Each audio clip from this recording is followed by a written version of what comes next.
உண்மையிலேயே நம்பியார் அண்ணன் வந்து அவர் நடித்த படத்துக்கு பெருசாக இன்ட்ரெஸ்ட் எடுத்துக்க மாட்டார். ஏதோ நடித்தோம் அவ்வளோதான் முடிஞ்சது, அப்படி போயிடுவோம் அப்படின்னு சொல்லிட்டு அவர் பாட்டில் அடுத்த வேலைக்கு போயிடுவார்.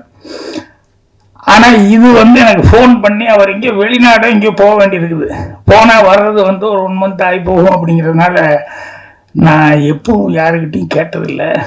எனக்கு கொஞ்சம் முன்னால் படம் காமிக்கிறதுக்கு தான் வாய்ப்பு இருக்கா, நான் ஊருக்கு போகிறேன் அப்படின்னு. அப்போ தான் நான் சொன்னேன், எப்படியாவது நான் ரெடி பண்ணி பிரிண்ட்டு ரெடி பண்ணிடுறேன்னு அப்படின்னு சொல்லி நைட் அண்டே வேலை பார்த்து காலையில் அவர் சொன்ன மாதிரி 7 o'clock இங்கே தான் பிரசாதத்தில் வச்சு அவருக்கு ப்ரிவியூ வந்து போட்டேன். அப்புறம் அவர் படம் பார்த்துட்டு அவர் சொன்ன மாதிரி தான், எனக்கு அளவுக்கு அதிகமாக நீங்கள் எனக்கு மரியாதை கொடுத்த மாதிரி எனக்கு தோணுது அப்படின்னாரு.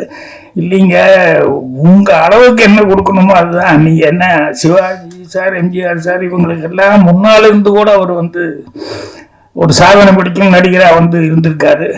ஆனால் அவர் வந்து அந்த அளவுக்கு ஃபீல் பண்ணி சொன்னது எனக்கு கௌரவமாக இருந்தது. ஆனால் அதில் நடிக்கிறதுக்காக முதல்ல போய் அவரை கூப்பிட போகும்போது, என்ன நீங்கள் நடிக்கிறீங்கன்னு, இது அவர் வந்து சும்மா உட்காந்துருக்காரு, வேண்டாம் எம்ஜிஆர் சிவாஜி எல்லாம் முடிஞ்சது, அதான் நம்ம பேசாமல் உட்காந்துருப்போன்னு. நான் போகும்போது பேர குழந்தையோட இது டென்னிஸ் ஏதோ ஆடிட்டு இருக்காரு. அப்புறம் நான் போய் உட்காந்துருந்தேன். அப்புறம் வந்தார், வந்து என்ன அப்படின்னாரு. அப்புறம் நான் பாக்யராஜ் நல்லா இன்ட்ரடியூஸ் பண்ண, இல்லை சொல்லு, உங்கள் படமெல்லாம் எனக்கு தெரியும், சொல்லுங்கள் என்ன விஷயமா வந்தீங்க, நீங்கள் நடிக்கணும் அப்படின்னு. அவர் எப்படி பார்த்து, என்ன இல்லை என் படத்தில் நடிக்கணும் தான் கேட்க வந்தேன். எப்பா நான் எம்ஜிஆர்கிட்ட அடி வாங்கினேன் சரி, சிவாஜிகிட்ட அடி வாங்கினேன் சரி, உங்ககிட்ட எல்லாம் அடி வாங்கணுமாப்பா அப்படின்னாரு. இல்லைண்ணே, நீங்கள் வில்லனா நடித்து அடியெல்லாம் வாங்க வேண்டாம், இதில் நல்லவனா நடிக்கிறீங்கன்னு, தயவுசெய்து எந்திரிச்சு போயிடு அப்படின்னு. ஏன்னா ஜனங்க ஒத்துக்க மாட்டாங்கப்பா, என்ன போய் நல்லவேன்னு சொன்னா எப்படிப்பா ஜனங்க ஒத்துக்குவாங்க? ஏன்னா எத்தனை வருஷமா நான் வில்லனாவே நடிச்சுட்டு இப்போ போய் என்ன வந்து நல்லதான் நடி அப்படின்னா ஜனங்க ஒத்துக்கவே மாட்டாங்க. இல்லைன்னா ஜனங்களை, நீங்கள் தமிழ்நாட்டு ஜனங்களை நீங்கள் ஒரு மாதிரி புரிஞ்சிருக்கீங்க, நான் ஒரு மாதிரி புரிஞ்சிட்டு இருக்கிறேன். உங்களை இப்படி பார்த்தேன்னா இன்னும் ரொம்ப லைக் பண்ணுவாங்கன்னா, இதுக்கு முன்னால் நினச்சதை விட ரொம்ப லைக் பண்ணுவாங்க. இல்லைப்பா எனக்கு நம்பிக்கை இல்லை, வேண்டாம் வேண்டாம் அப்படின்னு. இல்லைன்னா எப்படியாவது நீங்கள் நடிச்சு தான் ஆகணும் அப்படின்னு சொல்லிட்டு ஒரு 3-4 தடவை திருப்பி போய் கேட்டு அப்புறம் சரின்னு சொல்லி நடிக்கிறதுக்கு ஒத்துக்கிட்டாரு.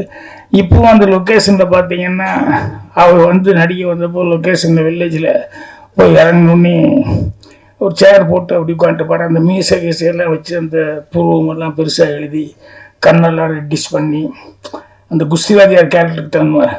ஆனால் போய் தனியாக ஒரு சேர் போட்டு வந்தோன்னுமே அந்த இந்து பேப்பர் எடுத்து உட்காந்துருவார். அப்புறம் நான் கேட்பேன், என்னென்ன இத்தனை பேர் வந்து பார்த்துட்டு இருக்காங்க, யார்கிட்டையுமே பேசாமல் அப்படின்னு. பேசாமல் இரு நீ அப்படிம்பாரு. என்னென்ன இப்போ எவ்வளோ தூரம் பண்ணிட்டுருக்கான், இப்படியே இருந்தால் தான் அப்படியே நின்றுருப்பான். அந்த பயம் அப்படியே இருக்கு. இல்லைன்னா உன்னை வந்து கையை பிடிச்சி காலை பிடிச்சி இழுத்துக்கிட்டு அதை பண்ணி இதை பண்ணி பண்ணுற மாதிரி என்னையும் தொல்லைப்படுத்துவானுங்க. அவன் அந்த பயத்தோடவே இருக்கட்டும், அந்த பழைய நம்பியார் மாதிரியே நினைச்சிட்டு அப்படியே இருக்கட்டும் அப்படின்னு சொல்லிட்டு அவர் அதே மாதிரி உட்காந்துருப்பாரு. அப்புறம் நம்ம கொஞ்சம் ஏதாவது சாதாரணமாக இப்படி உட்காந்தா முதுகில் அப்படி லேஸ் தட்டி முதுகு நிமிர்ந்து உட்காரு, அதே நம்ம கூணு மாதிரி உட்காந்துக்கிட்டு அப்படின்னு சொல்லிட்டு உடம்பு வந்து எப்படி வச்சுக்கணும் அப்படிங்கிறதுல வந்து அவ்வளோ அக்கறை எடுத்துக்கிட்டாரு. அவர் காலையில் போய் கூப்பிட்றதுக்கு போகும்போது சில நேரங்களில் என் வண்டியில் தான் பெரும்பாலும் போகலான்னு கூப்பிடுவோம். போகும்போது பார்த்தோம்னா ஜட்டியோடு அப்படி நடந்துக்கிட்டு இருப்பாரு. எங்க அந்த இதில் அவர் தங்கியிருக்க இடத்துல என்ன வர்ற வரைக்கும் சும்மா இருக்க வேண்டாம்ப்பா, அதுக்காக உடம்பு கொஞ்சம் கரெக்ட் பண்ணிக்கலான்னு தான் நடந்துக்கிட்டு இருக்கேன் அப்படின்னு சொல்லிட்டு அந்த உடம்பு விஷயத்துல எல்லாம் வந்து அவ்வளோ இதாக பர்ஃபெக்டாக வச்சுக்கிட்டு இருக்காரு. அது அவர் வந்து நிறைய விஷயங்கள் சொல்லுவார். உங்கள் ஆள் இருக்காரு ஒரு தடவை எனக்கு பெரிய இது அப்படின்னாரு. என்னென்ன நாடோடி மன்ன படத்தில் இவர் அந்த ட்ரெஸ்ஸு அவருக்கு ஒரு காஸ்டியூம் கொண்டு கொடுத்துருக்காங்க, அதை போட்டு பார்த்துருக்காரு. அந்த அவர் டைஸ் எல்லாம் ரொம்ப பிரமாதமான எக்ஸசைஸ் உடம்பு இல்லையா, ஸோ பாடி அந்த டைஸு அதெல்லாம் வந்து அந்த ஃபிட்டிங் பார்த்தா அவருக்கே கண்ணாடியில் பார்த்தா அவருக்கே வருமா, சே நான் இவ்வளோ அழகாக இருக்கிறேன், இவ்வளோ ஃபிட்டிங்காக தைச்சிருக்காங்களே அப்படின்னு சொல்லி. அப்புறம் ஷூட்டிங் ஸ்பாட்டுக்கு போய் இறங்கினார். இறங்கி ரொம்ப சந்தோஷமாக நின்று இருந்தார். அவர் எம்ஜிஆர் சார் வந்தோடனே இப்படி பார்த்தாரு. பார்த்துட்டு இல்லை மறுபடியும் ஷூட்டிங் ஒரு 2 நாள் கழிச்சு வச்சுக்குவோம். அப்போ நம்பியார் என்ன நம்ம அதை பார்த்துட்டு தான் இருந்தாரு. ஏன்னா அவரும் அவருடைய காஸ்டியூம் வந்து இறங்கியிருக்காரு. அந்த ஆளை விட எனக்கு ஃபிட்டிங் இப்படி இருக்குதுன்னு அந்த ஆள் பாரு தாங்கிக்க முடியாமல் ஷூட்டிங்கே கேன்சல் பண்ணிட்டு போய் அந்த ஆள் அப்படின்னு. அப்புறம் 2 நாள் கழிச்சு மறுபடியும் இன்னைக்கு கிளைமேக்ஸ் ஷூட்டிங் அப்படின்னு, உங்களுக்கு ட்ரெஸ் சேஞ்ச் அப்படின்னு. நான் அப்பவே நினைச்சேன், ஏதோ கருமத்தை கொடு நான் போட்டுக்கிறேன் அப்படின்னு சொல்லுவாங்க. அப்புறம் வாங்கி போட்டு பார்த்தா அதை விட இது சூப்பராக இருக்கு. இவருக்கு ஒன்றும் புரியல, என்னப்பா அவர்கிட்ட இல்லைங்க, அவர் சொல்லி அன்னைக்கே உங்கள்கிட்ட ட்ரெஸ்ஸுக்காக தான் அந்த ஷூட்டிங்கே கேன்சல் பண்ணாரு, இதை கொண்டு போய் கொடுக்க சொல்லி சொன்னார். ஏப்பா இது அவரை விட ரிச்சாக இருக்கேப்பா, ஃபிட்டிங் எல்லாம் ரிச்சே அவரை விட ரொம்ப ரிச்னஸாக இருக்குன்னு. அதுதானே படத்து பிரகாரம் அவர் நாடோடி சாதாரண ஆள், நீங்கள் இளவரசன், அதனால உங்கள் லுக்கு அப்படி இருக்கணும் அப்படிங்கிறதுக்காக தான் அன்னைக்கு கேன்சல் பண்ணார். பாமரனுக்கும் படம் எடுத்தவர், திண்ணையில் நின்றவனை எல்லாம் திரையரங்கம் வர வைத்தவர். இவரது எழுத்துக்கு எப்போதும் மரியாதை உண்டு. மாண்புமிகு மாணவனாக எப்போதும் இருப்பவர். தமிழ் சினிமாவில் புதியவர்களுக்கும் புதிய முயற்சிகளுக்கும் எப்போதும் வாழ்த்தி பேசி வரவேற்கும் பாசமிகு படைப்பாளி திரு பாக்யராஜ் அவர்களை உங்கள் முன் பேச அழைக்கிறோம்.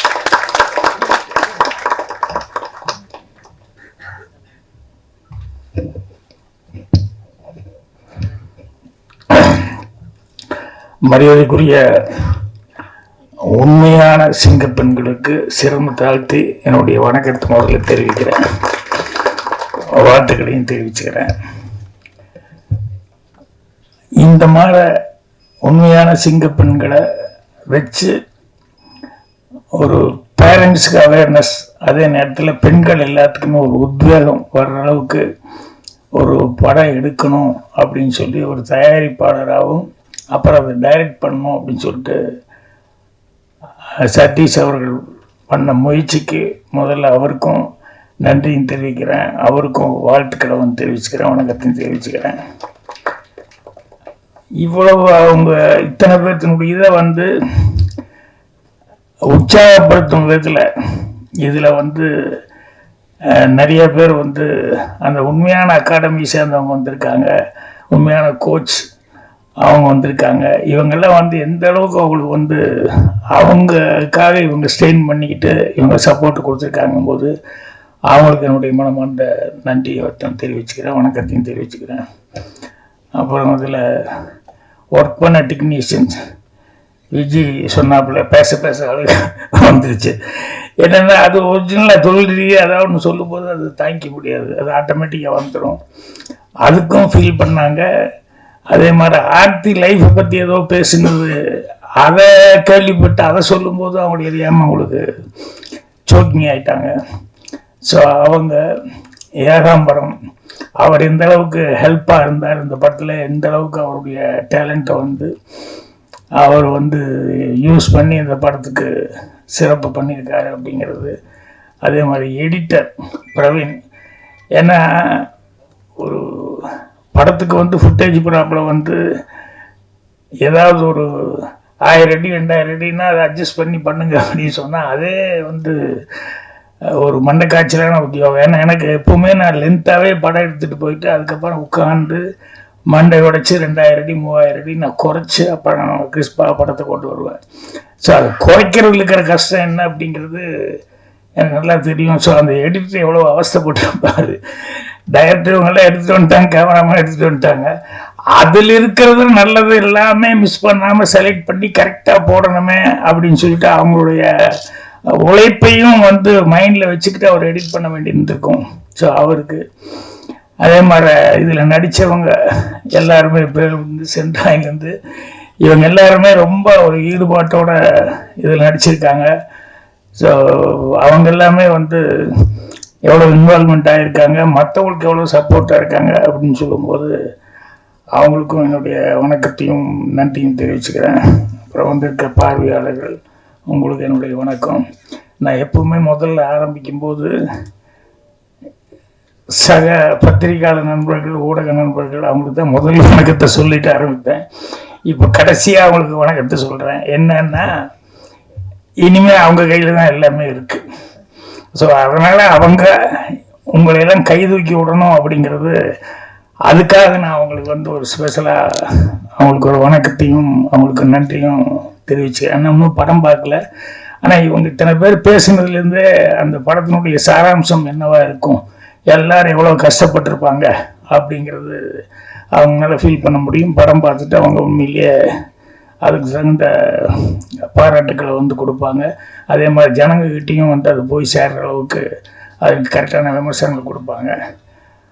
அதுக்கப்புறம் இப்போவே அட்வான்ஸாக சதீஷ் டைரக்ட் பண்ணதுக்கு மட்டும் இல்லை வாழ்த்துக்கள். சீக்கிரமே அவர் ஒரு ஸ்க்ரீனில் வேறு மாதிரி பெரிய ரோலில் வர்றதுக்கு என்னுடைய வாழ்த்துக்களை தெரிவிச்சேன். ஏன்னா வந்து இறங்கணுன்னே சதீஷ் என்ன ரிசீவ் பண்ணி இங்கே போகலாம் அப்படின்னு சொல்லி கூப்பிடும்போது, இது வரைக்கும் சதீஷ் நான் ஆஃபீஸில் பார்த்துருக்கேன், அங்கே பார்த்துருக்கேன், இங்கே பார்த்துருக்கேன். இன்னைக்கு எனக்கு என்னமோ ஃபர்ஸ்ட் டைம் அவர் அப்படி கூப்பிட்டு போகும்போது என்ன பாடி இவ்வளோ கரெக்டாக வச்சுக்கிட்டு இருக்காரு, இவ்வளோ ஃபிட்டாக இருக்காரு, என்னடான்ட்டு இவரையே பார்த்துக்கிட்டு போகிறேன். அப்புறம் வந்துட்டு அப்புறம் ஸ்க்ரீனில் திடீர்னு பார்த்ததுக்கு அப்புறம் தான் ஆஹா நம்ம நினச்சது கரெக்டு தான், ஸ்க்ரீன்லேயும் வந்து வந்திருக்காரு அப்படிங்கிறது தெரிஞ்சது. ஸோ அவர் தாராளமாக நடிக்கவும் செய்யலாம். அவருக்கு தகுந்த கேரக்டர்கள் வந்து அவர் செஞ்சாருன்னா கண்டிப்பாக இதில் ப்ரொடியூசராக ஜெயித்த மாதிரி வந்து ஸ்க்ரீன்லேயும் ஆர்டிஸ்டாகவும் அவர் ஜெயிக்க முடியும். அதுக்கு உண்டான எல்லா இதுவும் இருக்குது. அப்புறம் இங்கே பேசுனதில் வந்து ஒவ்வொருத்தரும் சிறப்பாக பேசினாங்க. ஷில்பா அவர்கள் பேசுனது எனக்கு ரொம்ப பிடிச்சது. என்னென்னா அவங்க நடிக்க வந்தது மட்டும் இல்லாமல் அந்த ஸ்போர்ட்ஸில் அதில் இருக்கக்கூடிய டிஃபிகல்ட்டிஸ் எல்லாம் என்ன அதுங்கிறது, அது செய்யும்போது அவங்களுக்கு எவ்வளோ கஷ்டமாக இருந்தது அப்படிங்கிறதெல்லாம் சொல்லி, அந்த ஆர்த்தி எவ்வளோ ஸ்ட்ரெயின் பண்ணாங்க, அது கூடுறவங்களாம் எவ்வளோ ஸ்ட்ரெயின் பண்ண வேண்டி இருந்தது அப்படிங்கிறதெல்லாம் வந்து அழகாக அவங்க எடுத்து சொன்னாங்க. அப்புறம் படம் பார்த்துட்டு இப்போ பார்க்கும்போது இனிமேல் லைஃப் பூரா ஃபிட்டாக இருக்கணும் நம்மன்னு சொல்லிட்டு முடிவு பண்ணிட்டு வந்திருக்காங்க உங்களுக்கு. ஏன்னா படத்தை விட இப்போ ரொம்ப ஃபிட்டாக இருக்காங்க அவங்க. ஸோ அவங்க பேசும்போது ரொம்ப அழகாக பேசினாங்க. ஸோ எல்லாத்துக்கும் இந்த டீம் வந்து இவ்வளோ ஸ்ட்ரெயின் பண்ணிக்கிறதுனால கண்டிப்பாக அவங்களுக்கு என்னுடைய வாழ்த்துக்கள் தெரிவிச்சுக்கிறேன். அப்புறம் சென்டிமெண்ட்டாக நம்ம நம்பியார் அண்ணன் ஃபேமிலியிலேருந்து வந்து பேசினார். என்னென்னா முதல் இங்கே அந்த தோல் நின்று போச்சு ஃபர்ஸ்ட் டைம். அது இத்தனை வருஷம் ஆகிப்போச்சு. அவர் கரெக்டாக அவரப்பா என்ன வயசுன்னு எனக்கு தெரியல, அவர் கரெக்டாக ஞாபகம் வச்சுருக்காரு. என்னென்னா உண்மையிலேயே நம்பியாரன் வந்து அவர் நடித்த படத்துக்கு பெருசாக இன்ட்ரெஸ்ட் எடுத்துக்க மாட்டார். ஏதோ நடித்தோம் அவ்வளோதான் முடிஞ்சது, அப்படி போயிடுவோம் அப்படின்னு சொல்லிட்டு அவர் பாட்டில் அடுத்த வேலைக்கு போயிடுவார். ஆனால் இது வந்து எனக்கு ஃபோன் பண்ணி அவர் இங்கே வெளிநாடு இங்கே போக வேண்டியிருக்குது, போனால் வர்றது வந்து ஒரு 1 month ஆகி போகும் அப்படிங்கிறதுனால நான் எப்பவும் யாருக்கிட்டையும் கேட்டதில்லை. எனக்கு கொஞ்சம் முன்னால் படம் காமிக்கிறதுக்கு தான் வாய்ப்பு இருக்கா, நான் ஊருக்கு போகிறேன் அப்படின்னு.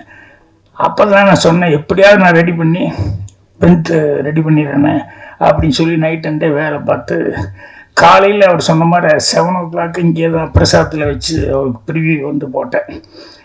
அப்புறம் அவர் படம் பார்த்துட்டு அவர் சொன்ன மாதிரி தான், எனக்கு அளவுக்கு அதிகமாக நீங்கள் எனக்கு மரியாதை கொடுத்த மாதிரி எனக்கு தோணுது அப்படின்னாரு. இல்லைங்க, உங்கள் அளவுக்கு என்ன கொடுக்கணுமோ அதுதான். நீங்கள் என்ன சிவாஜி சார், எம்ஜிஆர் சார் இவங்களுக்கெல்லாம் முன்னால் இருந்து கூட அவர் வந்து ஒரு சாதனை படிக்கும் நடிகராக வந்து இருந்திருக்காரு. ஆனால் அவர் வந்து அந்த அளவு ஃபீல் பண்ணி சொன்னது எனக்கு கௌரவமாக இருந்தது. ஆனால் அதில் நடிக்கிறதுக்காக முதல்ல போய் அவரை கூப்பிட போகும்போது என்ன நீங்கள் நடிக்கிறீங்கன்னு, இது அவர் வந்து சும்மா உட்காந்துருக்காரு, வேண்டாம் எம்ஜிஆர் சிவாஜி எல்லாம் முடிஞ்சது, அதனால் நம்ம பேசாமல் உட்காந்துருப்போம். நான் போகும்போது பேர குழந்தையோட டென்னிஸ் ஏதோ ஆடிட்டு இருக்காரு. அப்புறம் நான் போய் உட்காந்துருந்தேன். அப்புறம் வந்தார், வந்து என்ன அப்படின்னாரு. அப்புறம் நான் பாக்யராஜ் நல்லா இன்ட்ரடியூஸ் பண்ண, இல்லை சொல்லு உங்கள் படமெல்லாம் எனக்கு தெரியும், சொல்லுங்கள் என்ன விஷயமா வந்தீங்க, நீங்கள் நடிக்கணும் அப்படின்னு. அவர் எப்படி பார்த்து என்ன இல்லை என் படத்தில் நடிக்கணும் தான் கேட்க வந்தேன். எப்பா நான் எம்ஜிஆர்கிட்ட அடி வாங்கினேன் சரி, சிவாஜிகிட்ட அடி வாங்கினேன் சரி, உங்ககிட்ட எல்லாம் அடி வாங்கணுமாப்பா அப்படின்னாரு. இல்லைண்ணே, நீங்கள் வில்லனா நடித்து அடியெல்லாம் வாங்க வேண்டாம், இதில் நல்லவனா நடிக்கிறீங்க, என்ன தயவு செய்து எந்திரிச்சு போயிடு அப்படின்னு. ஏன்னா ஜனங்க ஒத்துக்க மாட்டாங்கப்பா, என்ன போய் நல்லவேன்னு சொன்னால் எப்படிப்பா ஜனங்க ஒத்துக்குவாங்க? ஏன்னா எத்தனை வருஷமா நான் வில்லனாவே நடிச்சுட்டு இப்போ போய் என்ன வந்து நல்லதான் நடி அப்படின்னா ஜனங்க ஒத்துக்கவே மாட்டாங்க. இல்லைன்னா ஜனங்களை நீங்கள் தமிழ்நாட்டு ஜனங்களை நீங்கள் ஒரு மாதிரி புரிஞ்சிருக்கீங்க, நான் ஒரு மாதிரி புரிஞ்சிட்டு இருக்கிறேன். உங்களை இப்படி பார்த்தேன்னா இன்னும் ரொம்ப லைக் பண்ணுவாங்கன்னா, இதுக்கு முன்னால் நினச்சதை விட ரொம்ப லைக் பண்ணுவாங்க. இல்லைப்பா எனக்கு நம்பிக்கை இல்லை, வேண்டாம் அப்படின்னு. இல்லைன்னா எப்படியாவது நீங்கள் நடிச்சு தான் ஆகணும் அப்படின்னு சொல்லிட்டு ஒரு 3-4 தடவை திருப்பி போய் கேட்டு அப்புறம் சரின்னு சொல்லி நடிக்கிறதுக்கு ஒத்துக்கிட்டாரு. இப்போவும் அந்த லொக்கேஷனில் பார்த்தீங்கன்னா அவர் வந்து நடிக்க வந்தப்போ லொக்கேஷனில் வில்லேஜில் போய் இறங்கணுன்னே ஒரு சேர் போட்டு அப்படி உட்காந்துப்பாரு. அந்த மீசை கீசையெல்லாம் வச்சு அந்த பூர்வமெல்லாம் பெருசாக எழுதி கண்ணெல்லாம் ரெட்டிஷ் பண்ணி அந்த குஸ்திவாதியார் கேரக்டருக்கு தருவார். ஆனால் போய் தனியாக ஒரு சேர் போட்டு வந்தோன்னுமே அந்த இந்து பேப்பர் எடுத்து வச்சு உட்காந்துருவார். அப்புறம் நான் கேட்பேன், என்னென்ன இத்தனை பேர் வந்து பார்த்துட்டு இருக்காங்க, யார்கிட்டையுமே பேசாமல் அப்படின்னு. பேசாமல் இருந்தி அப்படிம்பாரு. என்னென்ன இப்போ எவ்வளோ தூரம் பண்ணிட்டு இருக்கான், இப்படியே இருந்தால் தான் அப்படியே நின்றுருப்பான்.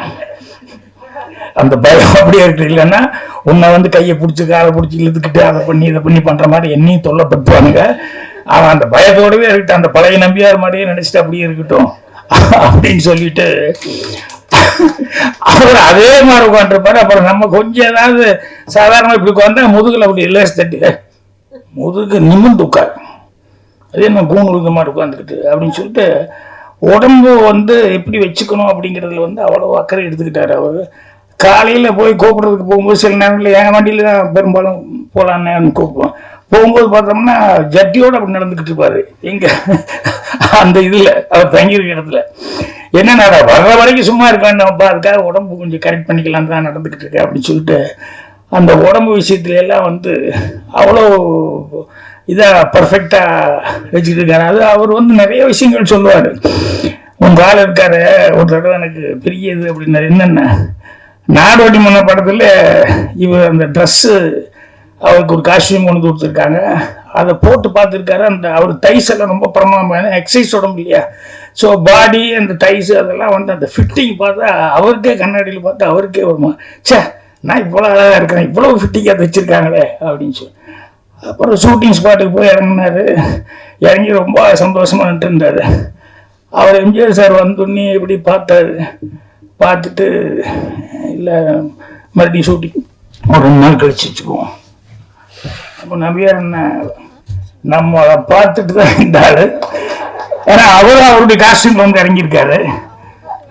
அந்த ஆளை விட எனக்கு ஃபிட்டிங் இப்படி இருக்குதுன்னு அந்த ஆள் பாரு தாங்கிக்க முடியாமல் ஷூட்டிங்கே கேன்சல் பண்ணிட்டு போயிடுச்சு அந்த ஆள் அப்படின்னு. அப்புறம் 2 நாள் கழிச்சு மறுபடியும் இன்னைக்கு கிளைமேக்ஸ் ஷூட்டிங் அப்படின்னு, உங்களுக்கு ட்ரெஸ் சேஞ்ச் அப்படின்னு. நான் அப்பவே நினைச்சேன், ஏதோ கருமத்தை கொடு நான் போட்டுக்கிறேன் அப்படின்னு சொல்லுவாங்க. அப்புறம் வாங்கி போட்டு பார்த்தா அதை விட இது சூப்பராக இருக்கு. இவருக்கு ஒன்றும் புரியல, என்னப்பா அவர்கிட்ட இல்லைங்க, அவர் சொல்லி அன்னைக்கே உங்களோட ட்ரெஸ்ஸுக்காக தான் அந்த ஷூட்டிங்கை கேன்சல் பண்ணாரு, இதை கொண்டு போய் கொடுக்க சொல்லி சொன்னார். ஏப்பா இது அவரை விட ரிச்சாக இருக்கேப்பா, ஃபிட்டிங் எல்லாம் ரிச்சே அவரை விட ரொம்ப ரிச்னஸாக இருக்குன்னு. அதுதானே படத்து பிரகாரம் அவர் நாடோடி சாதாரண ஆள், நீங்கள் இளவரசன், அதனால உங்கள் லுக்கு அப்படி இருக்கணும் அப்படிங்கிறதுக்காக தான் அன்னைக்கு கேன்சல் பண்ணார். அப்போ தான் உங்கள் ஆளை பற்றி நான் என்னமோ நினைச்சேயா, அவர் இவ்வளோ அவர் அந்த ஆள் எப்படி யோசிக்கிறார் நல்லா தெரியாது, அப்படி இருக்கும் அப்படின்னு. அதே மாதிரி சிலம்பாட்டம், எனக்கு உங்களுக்கு ஒரு சிலம்பு ஃபைட் இருக்குது அப்படி இப்படின்லாம் சொல்லி முதல்ல ஃபைட்டுன்னு சொல்லிட்டு இருக்கும்போது, எப்போ யாரோட சண்டை என்ன இல்லைண்ணே உங்களுக்கு எனக்கு நீ என்ன சொன்ன முதல்ல உங்கள்கிட்ட நான் அடி வாங்க இல்லைண்ணே இது அந்த மூடுக்கு இது நல்லா இருக்கும் அப்படி இப்படின்னு. அப்புறம் சிலம்பா என்ன விளையாடுறியா நீ அப்படின்னாரு. இல்லைண்ணா நீங்கள் பிரமாதமாக ஃபைட் பண்ணியோ, ஸ்வாடு ஃபைட் நான் பிரமாதமாக பண்ணுவேன், உங்கள் ஆளுக்கு ஈக்குவலாக நான் ஃபைட் பண்ணுவேன். அடுத்தது ஹேண்ட் ஃபைட்டாக சமாளிப்பேன், அதுலேயும் இந்த சிலம்பெல்லாம் எனக்கு வர இல்லைண்ணே, நான் நிறைய படங்கள் நீ சுற்றி பார்த்துருக்கேண்ணே, அது நான் சுற்றலையே உங்கள் ஆள் பண்ணுற வேலையாது, சும்மா எனக்கு க்ளோஸ்அப் வைப்பார், இப்படி இப்படி இப்படி அப்படி இப்படின்னு திருப்பி சொல்லுவார். நானும் திருப்புவேன். உங்களுக்கு ஃபைட் முடிஞ்சிருச்சுன்னு சொல்லிட்டு காலையில் ஒரு ½ எடுத்துகிட்டு அனுப்பிச்சிடுவார். அப்புறம் 3 நாள் கழிச்சு அப்புறம் பார்த்தா ஃபைட் எடிட் பண்ணி காமிச்சா, இன்னும் நான் ஃபைட் பண்ண மாதிரியே இருக்குன்னு அந்த வெறும் க்ளோஸ்அப் தான் எடுத்துருப்பாரு. அப்புறம் டியூப்பை வச்சுக்கிட்டு எல்லாம் அவ்வளோ பிரமாதமாக பண்ணுவார். அதனால் உங்களால் அவ்வளோ கெட்டிக்காரத்தனமாக பண்ணுவார். நீ என்ன வந்து சிலம்புங்கிற எனக்கு சுத்தவே வராது, நீ அந்த அளவுக்கு எடுக்க முடியுமா உன்னால் அப்படின்னு நான் மேனேஜ் பண்ணி ட்ரை பண்ணுறேன் அப்படின்னு சொல்லிட்டு, உங்களோட அதிகமாக வராது, வேற யாராவது உங்கள் அசிஸ்டண்ட்லாம் இருக்காங்கல்ல இவனுக்கு நானா அப்படின்னு சொல்லி அசிஸ்டண்ட் அனுப்புகிற மாதிரி அவங்கள வச்சு நான் ஃபைட் பண்ணிக்கிறேன் அப்படிங்கிற மாதிரி சொல்லி. ஸோ அந்த மாதிரி அவரோடையில் இது பண்ணும்போது அவ்வளோ ஒரு சீனியர் ஆர்டிஸ்ட்கிட்ட கூட நடிக்கும்போது எவ்வளோ விஷயங்கள் அவங்களுக்குள்ள இருக்குதுன்னு அது தெரியும் போது நமக்கெல்லாம் அவ்வளோ ஒரு படிப்பினை மாதிரி இருக்கும். இப்போ இந்த ஸ்போர்ட்ஸ்ன்னு சொல்லி வந்தோடனே சின்ன வயசில் நாங்கள் வெள்ளாங்கோயிலுக்கு கோபி பக்கத்தில் அங்கே போவோம். அப்போ எல்லோரும் அங்கே வாய்க்காலில் தண்ணி வரும், அப்புறம் கிணத்துல வந்து நீச்சடிக்க போவாங்க. எங்களுக்கெல்லாம் ரொம்ப ஆர்வமாக இருக்கும். ஆனால் நாங்கள் இங்கே ஓரளவு சிட்டிங்கிறது கோயம்புத்தூர், அதனால் அங்கே போனோடனே போய் பசங்களோட சேர்ந்து தண்ணி அங்கே போய் குதிக்க போகிறோம், நீச்சல் அடிக்க போகிறோன்னு எங்கள் அம்மா பயந்துக்கிட்டு இல்லை அப்படின்னு சொல்லிட்டு கரெக்டாக ஆளுகளை கூப்பிட்டு வச்சு அவங்களுக்கு நீச்சல் பழகி கொடுங்க, தெரியாமல் போய் அவசரமாக நான் இல்லை நேரத்தில் எங்கே போய் இறங்கி எங்கே தான் பண்ண போகிறேன், நீச்சல் பழகி கொடுங்கன்னு. பட் எனக்கு எங்கள் அண்ணனுக்கும் இந்த சொர்க்கா புரடைன்னு ஒன்று இருக்குது, அதை கட்டி விட்டு அதை வந்து கிணத்துல விட்டு நீச்சல் பண்ணுங்க. அதுவும் ஒன்று சொர்க்கா புரடை இருக்குது. இன்னொன்று இந்த என்னமா முட்டின்னு சொல்லுவாங்க நீளமாக, அது பேர் எனக்கு மறந்து போச்சு. அது ரெண்டில் எதாவது ஒன்று கட்டிக்கிட்டு கிணத்துல நீச்சல் அடிச்சிருக்கோம். அதில் ஒரு நாள் என்னென்னா, நான் கொஞ்சம் நீச்சல் அடிச்சு ஒரு மாதிரி கொஞ்சம் இதாக இருக்குன்னு அந்த படிக்கட்டில் வந்து ரெஸ்டில் உட்காந்துருந்தேன். அப்புறம் என் பக்கத்தில் அப்படியே ஒரு சொர்க்கா புரோட்டா அப்படியே மோந்து வந்தது. யார் இது சொர்க்கா புரோட்டா மோந்து வருது அப்படின்னு சொல்லிட்டு அப்படியே பார்க்குறேன். யாருதோ கண்டு வந்துச்சு. இப்படி திரும்பி பார்த்தா எங்கள் சின்ன அண்ணன் அவன் நடுக்கிணத்துக்குள்ள நிற்கிறான் நீச்சல் அடிச்சுக்கிட்டு.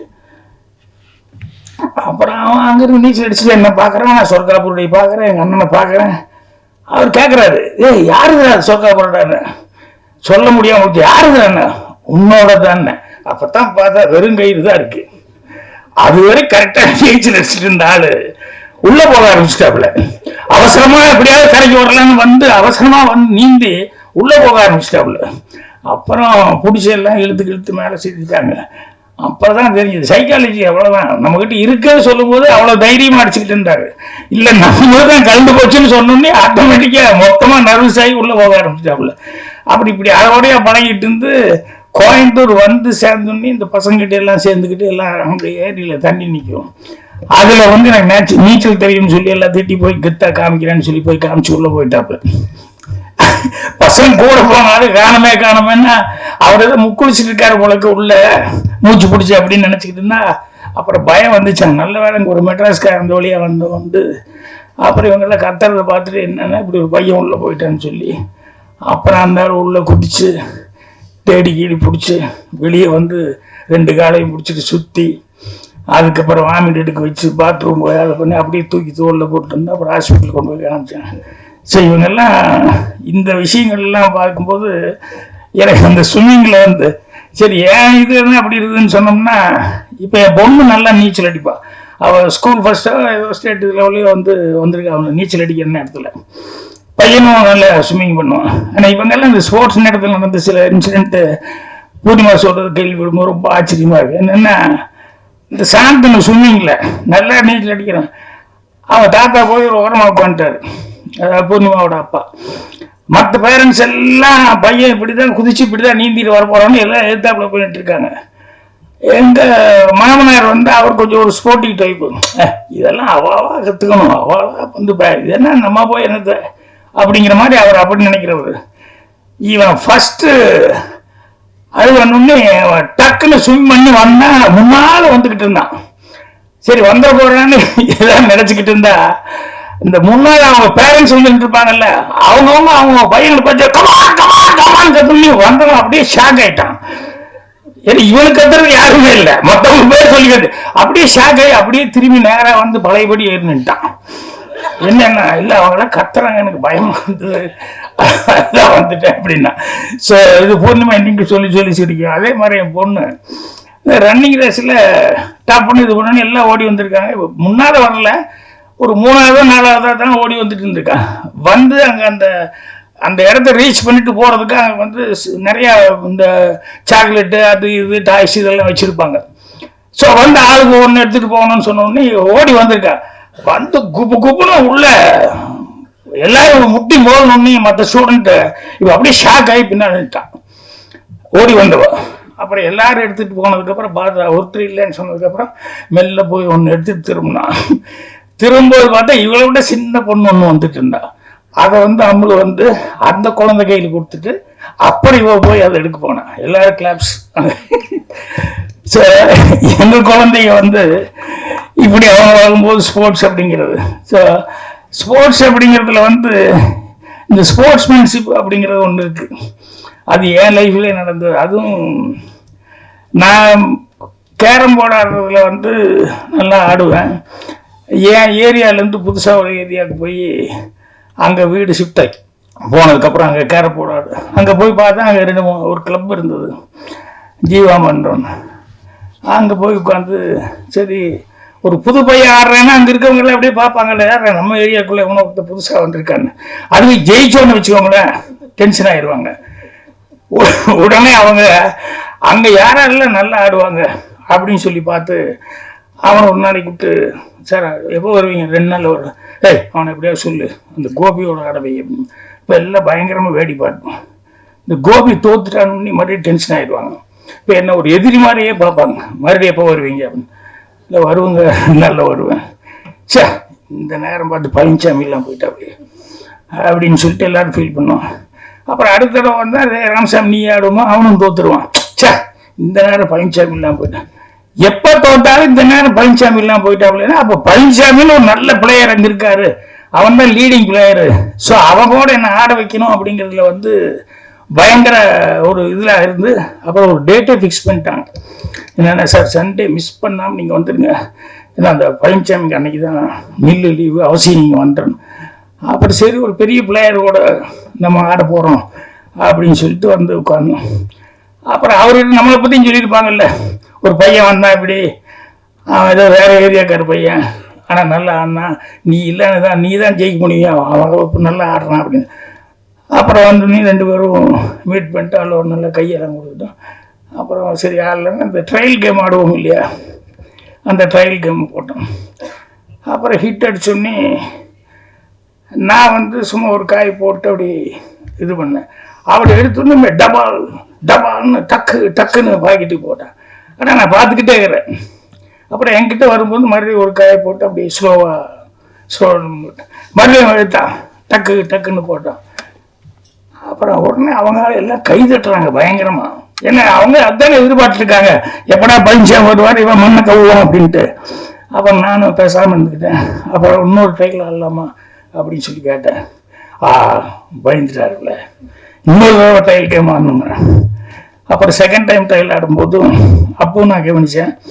அப்பவும் சிங்கிள் காயின் மட்டும் பர்ஃபெக்டாக போட்டுருந்தோம். இதை நான் அப்சர்வ் பண்ணிட்டேன். இப்போ ஹிட்டு டாஸ் போட்டு ஹிட் அடிக்கலான்னு அடித்தோன்னையுமே நான் ஃபஸ்ட்டு என் கைக்கிட்ட இருக்கிற காயெல்லாம் விட்டேன். இந்த பாயிண்ட் கொண்டு அந்த பாயிண்ட் கொண்டு எது டபுள் பாயிண்ட் போகுது அடித்தேன். டபுள் பாயிண்ட் போய் விழுந்தோன்னே இப்போ அவன் டென்ஷன் ஆகிட்டான், கூட்டமே டென்ஷன் ஆகிட்டான். என்ன கைக்கிட்ட இருக்கிற காயை விட்டு இந்த டபுள் பாயிண்ட் போடுறான். அப்புறம் அடுத்தது என்ன ஆட போகிறேன்னு அடுத்து ஒரு காயை போட்டு இன்னொரு காய்க்கு ரூட் பண்ணேன், ஸ்ட்ரைக் ரூட்டு. எல்லாம் அப்படியே முழிக்க ஆரம்பித்தாங்க. இப்படியே ஆட ஆரம்பிச்சோன்னே அவன் நல்லா காயின் போட்டுருந்தான், டென்ஷன் ஆகி நர்வஸ் ஆகிட்டான். அப்புறம் பார்த்தா சரியா காயின் விழுகல. அப்புறம் நான் மெல்ல கொஞ்சம் யோசித்தேன், என்னடான்னா இங்கே பூரா இன்னைக்கு அவனை ஹீரோவை எதிர்பார்த்துருக்கான். ஸோ அவன் டென்ஷன் ஆகி சரி ஆட மாட்டேங்கிறான்னு சொன்னோன்னே நான் அப்படியே ஸ்லோ டவுன் பண்ணிட்டேன். இதில் என்னென்ன பந்தயம் கட்டுவோம் எல்லாத்துக்கும், சபைக்கே எல்லாத்துக்கும் அங்கே ரொட்டி பன்னு, இந்த ஸ்வீட் பன்னு, கேக்கு, காஃபி அப்படின்னு அந்த 15 பேருக்கான 15 பேருக்கு பந்தயம் கட்டுவோம். இது பந்தயம் கட்டி ஆடிட்டுருக்கோம். இப்போ நாம் எல்லாம் அடுத்து போடு ஆடும்போதெல்லாம் கொஞ்சம் ஸ்லோ டவுன் அனுப்பிச்சுங்க. கடைசியில் 29 எடுத்து தான் கேம் ஒன்று 28 ஆளுங்கிற லெவலில் ஆடி அப்புறம் லாஸ்ட்டில் வந்து நான் தோற்று மாதிரி நான் விட்டேன். அவன் ஜெயிச்சிட்டார். அப்புறம் உடனே அவங்க சபையில் எல்லோரும் கை தட்டல், ஏன்னா அவங்க ஆளு அப்படின்னு. அப்புறம் சபாஸ் பழனிசாமின்னு எல்லோரும் கை கொடுக்காங்க. நானும் கை கொடுத்துட்டு அப்படியே வந்துட்டேன். அப்புறம் வந்து ஒரு டீ சாப்பிடலாமா சார் அப்படின்னா, சாப்பிட்லான்னு. அப்புறம் உள்ளே போனோடனே டீ சாப்பிட்றதுனால அந்த பழனிசாமி எனக்கு கை கொடுத்தா அப்படின்னு, ரொம்ப தேங்க்ஸுங்க. என்னென்ன இல்லை நீங்கள் வேணுன்னே விட்டு கொடுத்தீங்க, அதுதான் நான் ஜெயிச்சு எனக்கு தெரியும். இல்லை நீ நல்லா இல்லை சார் எனக்கு தெரியும், ஃபஸ்ட்டு நீங்கள் 2 காயின் எப்படி டபுள் பாயிண்ட்டாக போட்டீங்க அதுலேயும் எனக்கு தெரியும் உங்கள் ஆட்டம் எப்படிங்கிறது தெரிஞ்சுட்டேன். ஆனால் எனக்கு எங்கள் ஆளுகள்லாம் எதிர்பார்க்குறாங்கிறதுக்காக நீங்கள் விட்டுட்டீங்க. நான் அப்படி இல்லை சார், ஒரு நாள் நான் ஜெயிக்கல இருந்துருக்கு, ஒவ்வொரு நாளும் அவங்க உங்களை ஒரு வாரமாக 10 நாளாக எதிர்பார்த்துட்டே இருந்தாங்க. ஸோ அதனால் இங்கே வந்து உங்களுக்கு அந்த பேர் இதாகி போச்சுன்னு சொன்னா நாளிலேருந்து எல்லாரும் கூட ஒரு மாதிரியாக பார்ப்பாங்க. அதனால் அதை விட்டு கொடுக்கூடாதுங்கிறதுக்காக தான். அப்போ நல்லா ஆடுற ஆளுக்கு ஒரு டிஸ்கரேஜ் ஆகக்கூடாதுங்கிறதுக்காக தான் இப்படி பண்ணேன் அப்படின்னு. அதுக்கப்புறம் பார்த்தா அவரும் நானும் பயங்கர க்ளோஸ் ஃப்ரெண்ட் ஆகிட்டோம். ஏ காமே ஏ கிசான் ரகுதாத்தா, அந்த பையன் வந்து அந்த கேரக்டர். அவன் அப்போ மில்லு வேலை பார்த்துதான் அவ்வளோ க்ளோஸ் ஆனதுக்கப்புறம் அப்புறம் நான் வந்து மில்லு வேலை பார்த்து 1200 சம்பளத்தில் எத்தனை வருஷம் நீ வேலை பார்த்து என்ன உனக்கு வரப்போகுது அப்படின்ட்டு நீ எங்கூட வாடா அப்படின்னு சொல்லிட்டு அதுக்கப்புறம் நான் கூப்பிட்டு வந்து என் ஆஃபீஸில் என்னோடய ஒர்க்கெல்லாம் பார்த்துக்கிட்டு இருந்து அப்புறம் இது போய் நாடகம் நடிக்க வச்சு அதுக்கப்புறமா வந்து பெரிய அவரும் தீனா அந்த படங்கள்லாம் எடுத்தார்.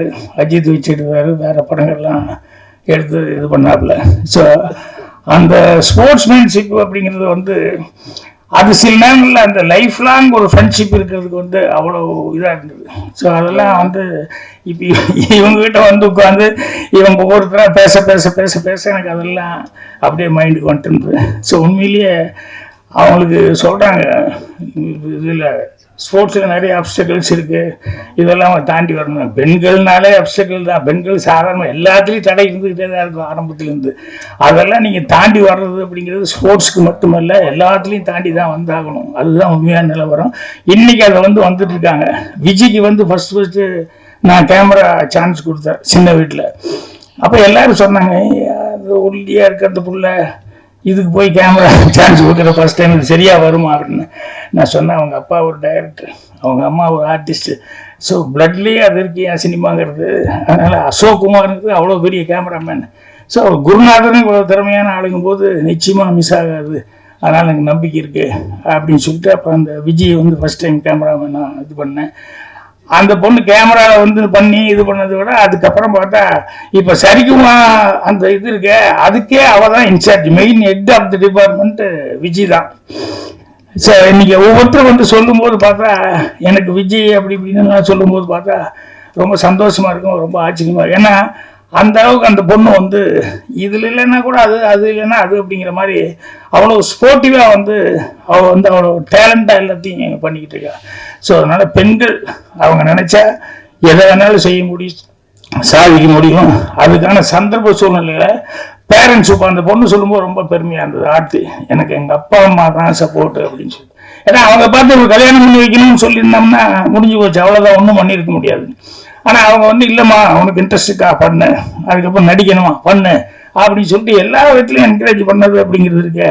அது ஒரு பெரிய சமாச்சாரம். சரி இவங்கெல்லாம் பண்ணும்போது இதெல்லாம் சந்தோஷமாக இருக்குது. அதே நேரத்தில் இன்னொன்று நினைப்பேன், இந்த கராத்தே குங்ஃபு இந்த மல்யுத்தம் இதில் இருக்கிறவங்கள போய் இப்போ நான் என்கரேஜ் பண்ண முடியாது. ஏன்னா இவர் கல்யாணம் ஆகுமாங்கிறது ஒரு சின்ன சந்தேகம் வந்துடும். ஏன்னா இதில் எப்படி ஓடினாலும் எப்படி பண்ணாலும் கல்யாணம் பண்ண வரலாம் பயப்பட மாட்டான். ஆனால் கராத்தே கெட்டிக்காரி மல்யுத்தத்தில் கெட்டிக்காருன்னா கொஞ்சம் யோசிப்பா, பொண்ணு பார்க்க வர்றதுலேருந்தே அவனுக்கு ஒரு டவுட்டு. ஸோ அவங்க வந்து அவங்க தான் கொஞ்சம் யோசிக்கணும். ஏன்னா ஒரு மலையாள படம் பார்த்தேன், உண்மையில் ரொம்ப ரஷ்யா என்னோட டைப் கேரக்டரைசேஷன். அந்த ஹீரோ அவர் கொஞ்சம் பந்தாவா வைஃப் கிட்ட ஊன்னு சொல்லிட்டு இந்த சின்ன வீட்டில் நான் பண்ணுற மாதிரி பயங்கரமாக எல்லாம் பண்ணிட்டு இருப்பான். அப்புறம் இவர் கொஞ்சம் கராத்தே வேற கற்றுருப்பாரு. அதனால அந்த பொண்ணுகிட்ட ஏதாவது பேசும்போது அப்படின்லாம் அடிப்பார். அது பார்த்துக்கிட்டே இருக்கும். அப்புறம் ஒரு அப்படின்னு பிளாக் பண்ணும், பிளாக் பண்றியா அப்படின்னு இப்படி அடிப்பாரு.